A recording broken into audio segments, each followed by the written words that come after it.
bodybuilding champion and the 38th governor of California. He currently stars in FUBAR. The second season is streaming now on Netflix. Please welcome to the show the one, the only Arnold Schwarzenegger, everybody.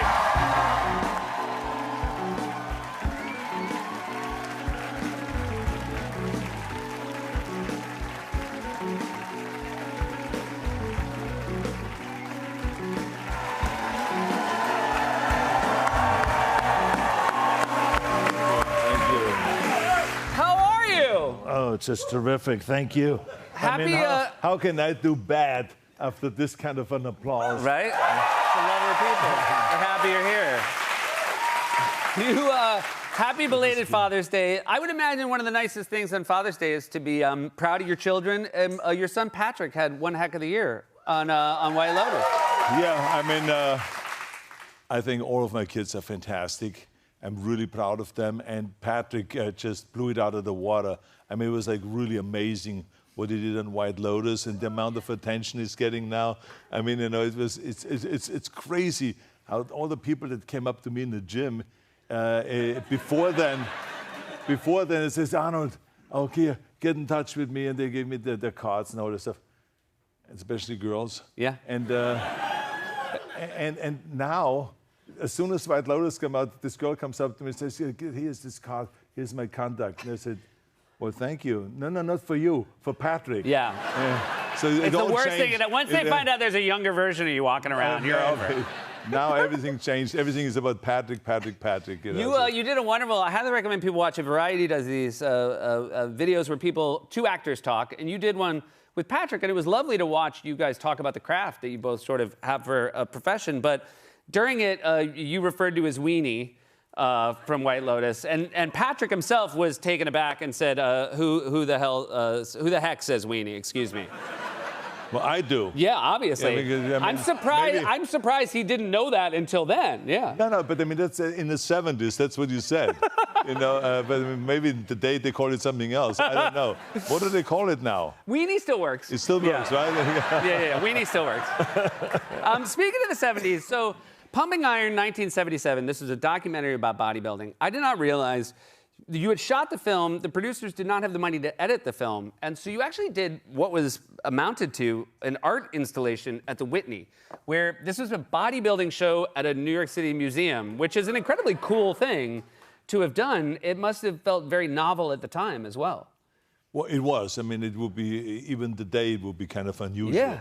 Because the idea was to go to the Whitney Museum and to get that point across that bodybuilding is not just lifting, that it's also a form of art, that you have to sculpt your own body.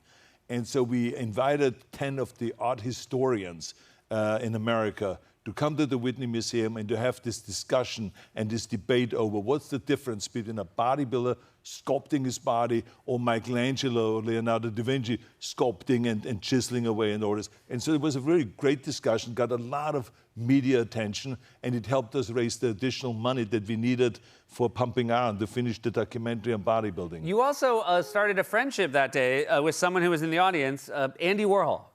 Well, Andy Warhol at that time was already around for a while, because when we had the first fundraiser, I remember that he came to Elaine's restaurant. It was a restaurant that doesn't exist anymore here in New York. But I mean, it was a wonderful place. Elaine, always brought stars together. And she introduced me to Andy Warhol. And he came to this fundraiser with Jackie Kennedy and John Jr., and it was wonderful. And so we started forming a relationship. He invited me then later on down to the studio, the factory, they called it. It's very, as friendships go, it doesn't seem like a natural fit, but you guys... It's funny, you have a photograph here, yeah. It's great. But he was at your wedding. Yeah, and then he came to the wedding. Of course, he came, he was a master in attention, getting attention. Sure. Yeah, so we were in the middle of the wedding, and Maria and I were standing out there about to say I do and the whole thing, and all of a sudden, wham!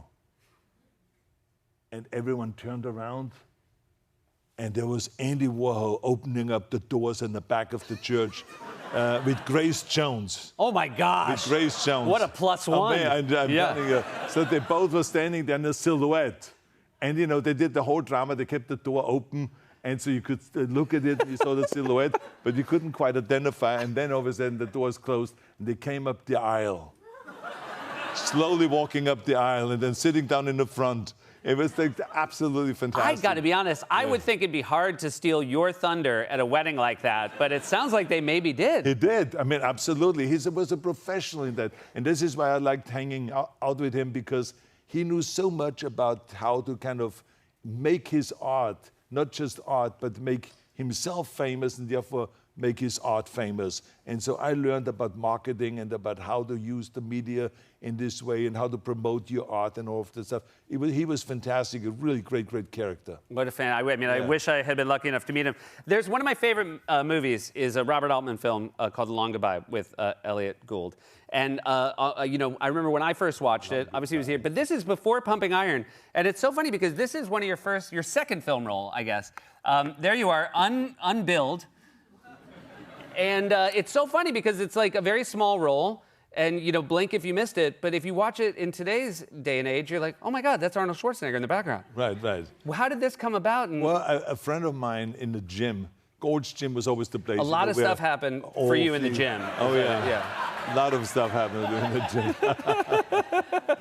But I mean, one of the things was that we had a lot of, you know, singers and actors, entertainers at the gym working out.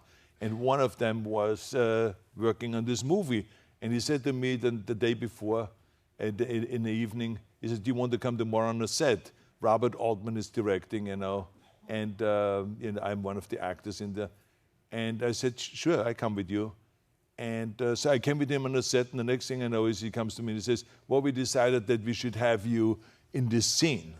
Oh, that was it? You were just visiting, and the next thing I was just visiting, yeah. So the next thing I know is they gave me some Speedos, and I'm putting on those Speedos, and then I put my clothes back on again. So when the scene happened, he says, okay, everyone take their clothes off, you know, and then order the guards to see if they have any weapons or something. And so everyone had to rip off their clothes, and I was there, you know, just about to take off my pants. The upper body was already exposed, and, you know, and so that was the idea, is that they have some fun there on the set. By the way, the fact that this happened and it wasn't an adult film is such a triumph. Everything about that story ends badly if anybody else tells it. I'm telling you, and you're like, and you were in a fantastic. classic. Those guys were really, really fantastic. There was like, you know, there was like a 5-year period where I feel like every sleepover I was at, like the joy was watching like the new Arnold film. And right. I mean, you just made so many of the films of my youth. Total Recall is a very special film for me. And recently, I was talking to my friend Andy Samberg, who did a sketch where he played a Quado on SNL. Do you have any memory of this sketch? Did anybody ever show it to you? Yes, yeah. And did you feel like it looked the way? Yeah, you knew what a Quado was right away. Yeah, you picked it. We just want you to know we're keeping your work alive. I mean, it's like wild. How many photographs do you have here? To document my whole career. We're documenting your whole life. And we haven't even gotten to the present yet, but we're going to do that when we get back. You guys, this is Arnold Schwarzenegger. We'll be right back. I have an interest for my daughter. I just want you to know, don't waste too much time, because you have no chance. Why'd you say that? Well, because you're unstable and you're all over the place. You're kind of like a loose cannon. I mean, it's the last thing she needs right now in her life. I just don't think she ever would choose you. But I could be wrong. Yeah, you probably are wrong. Then I'd just have you killed. All right, you're taking the piss. How about 3 pisses a night? Huh? I mean, my prostate is so large, it's like a cantaloupe. We're back with Arnold Schwarzenegger. That was a clip from Fubar. You know, again, you've had a career that's been so many different things, from, you know, again, like bodybuilding into politics, but also you were an action star, and then you sort of became a comedy star, and this is a show that I feel like uses all your skills together. It is both an action show, but it's really funny, too. Yeah, but it's like True Lies. It's a takeoff of True Lies. And I think that Jim Cameron, when he wrote True Lies, he managed to do that, to really bring out the best in me, out of me in the action genre area, and then also comedy. And I love comedy. And I hung out with Milton Berle. I mean, you know. Where did you hang out with Milton Berle? Let me guess, the gym. No, Milton was too old for that already, you know. But the Milton Berle, yeah, so he came to my engagement party, I remember, and I got to know him there, and got up and he did some really funny shticks and some funny lines. I remember that the line when he looked at the audience and he saw his wife out there and he says, "Look at Ruthie's here, my wife. I mean, look at her lips. Last time I saw lips like that, it had a hook through it, you know." And Ruthie, poor Ruthie, you know, she leaned over to Maria and she said, "You know, I pay no attention to that. He does every night he says this line. I mean, I'm so used to it, you know." Yeah. So, but anyway, I started hanging out with him because I wanted to get into comedy and learn about comedy. And so he was kind of my teacher, and he wrote lines for me for speeches and stuff like that. Really funny stuff. And so I hung out for years. As a matter of fact, I did the eulogy at his funeral. Did you really? Yeah, exactly. Yeah. And that must have been a room full of comedians as well. So It was a room yeah. full of comedians, and of course, the first, joke was, sorry that we're late, but we had a problem putting the top on a casket, because he was known for being rather large, right? Yeah. So anyway, Yeah. I mean, he was His weenie. Yeah, exactly. Weenie, exactly. Yeah. See, they That's still right, know. They yeah. still know. Yeah. Very nice. Your co-star Gabriel Luna was here. He plays an arms dealer in Fubar, and when he was here, he FaceTimed you, and I was so impressed you picked up, and we got to talk to you when he was a guest on the show, and we promised that if you were on the show, you'd try to FaceTime him. Do you want to see if he'd answer as quickly as you? Now? Yeah, sure. I mean, it would be a real bummer if he didn't answer. I feel like you need a bigger phone based on how big.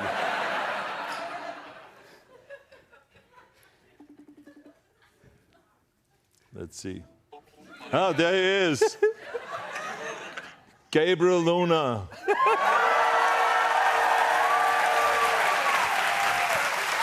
Hey, Gabriel. Good to see you, buddy.